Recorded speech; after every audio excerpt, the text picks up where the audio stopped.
ರಾಜ್ಯದಲ್ಲಿ ಉಪಚುನಾವಣೆಗಳು ದಾವಣಗೆರೆ ದಕ್ಷಿಣ ಹಾಗೂ ಬಾಗಲಕೋಟೆ ಉಪಚುನಾವಣೆ ನಾನಾ ಕಾರಣಗಳಿಗೆ ಸಾಕಷ್ಟು ಸುದ್ದಿಯನ್ನು ಕೂಡ ಮಾಡಿದೆ.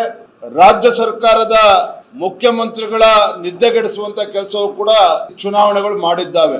ಕಾಂಗ್ರೆಸ್ ಸರ್ಕಾರ ಕಳೆದ 3 ವರ್ಷಗಳಲ್ಲಿ ರಾಜ್ಯದಲ್ಲಿ ಯಾವುದೇ ಒಂದು ಅಭಿವೃದ್ಧಿ ಕೆಲಸ ಕಾರ್ಯಗಳನ್ನ ಮಾಡದೆ ಹೋದ್ರೂ ಸಹ ತನ್ನ ಗ್ಯಾರಂಟಿಗಳೇ ಅಭಿವೃದ್ಧಿ ಅಂತ ಹೇಳಿ ಬಿಂಬಿಸ್ಕೊಳ್ತಕ್ಕಂತ ಕೆಲಸವನ್ನ ನಿರಂತರವಾಗಿ ಮಾಡ್ಕೊಂಡು ಬಂದಿದೆ. ತನ್ನ ವೈಫಲ್ಯಗಳನ್ನ ಮುಚ್ಚಿಕೊಳ್ತಕ್ಕಂತ ಸಲುವಾಗಿ ಕಾಂಗ್ರೆಸ್ ಸರ್ಕಾರ ಮಾನ್ಯ ಮುಖ್ಯಮಂತ್ರಿಗಳು ಆದಿಯಾಗಿ ಸಚಿವ ಸಂಪುಟದ ಸದಸ್ಯರುಗಳು ಕೇಂದ್ರ ಸರ್ಕಾರದ ಮೇಲೆ ಆರೋಪಗಳನ್ನ ಮಾಡುವಂತ ಕೆಲಸ ಮಾಡ್ಕೊಂಡು ಬಂದಿದ್ದಾರೆ ವಿನಃ ನಮ್ಮ ರಾಜ್ಯದಲ್ಲಿ ಯಾವುದೇ ಅಭಿವೃದ್ಧಿ ಕೆಲಸ ಕಾರ್ಯಗಳು ಇಲ್ಲಿಯವರೆಗೂ ಮಾಡೋದಕ್ಕೆ ಸಾಧ್ಯ ಆಗಿಲ್ಲ.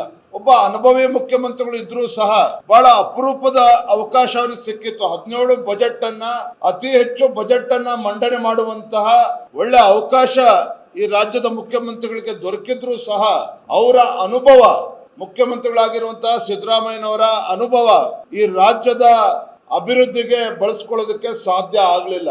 ಅಹಿಂದ ಹೆಸರು ಹೇಳಿಕೊಂಡು ಅಧಿಕಾರದ ಚುಕ್ಕಾಣಿ ಹಿಡಿದಿರ್ತಕ್ಕಂಥ ಮಾನ್ಯ ಮುಖ್ಯಮಂತ್ರಿಗಳು ಹಿಂದುಳಿದ ಸಮುದಾಯಗಳನ್ನ ಯಾವತ್ತೋ ಮರ್ತಿದ್ದಾರೆ.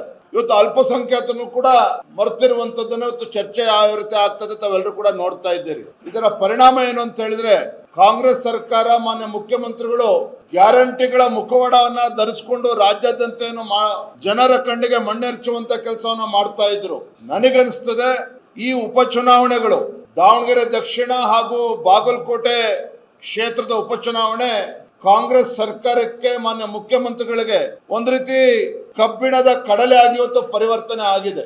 ಪಾಪ ಮುಖ್ಯಮಂತ್ರಿಗಳು ಹರಸಾಹಸವನ್ನ ತಾವು ನೋಡ್ತಾ ಇದ್ರೆ ಪಾಪ ಅವರು ಗಲಿಬಿಲಿಗೊಂಡಿದ್ದಾರೆ. ಮುಖ್ಯಮಂತ್ರಿಗಳು ಬಾಗಲಕೋಟೆಯನ್ನ ಉಳಿಸ್ಕೋಬೇಕು, ದಾವಣಗೆರೆ ದಕ್ಷಿಣ ಕ್ಷೇತ್ರನ ಉಳಿಸ್ಕೋಬೇಕು, ಈ ಗೊಂದಲದಲ್ಲಿ ಇವತ್ತು ಮುಖ್ಯಮಂತ್ರಿಗಳು ಅವರ ಸಚಿವ ಸಂಪುಟದ ಸದಸ್ಯರಿಗೆ ಕಾಡ್ತಾ ಇದೆ ಇವತ್ತು.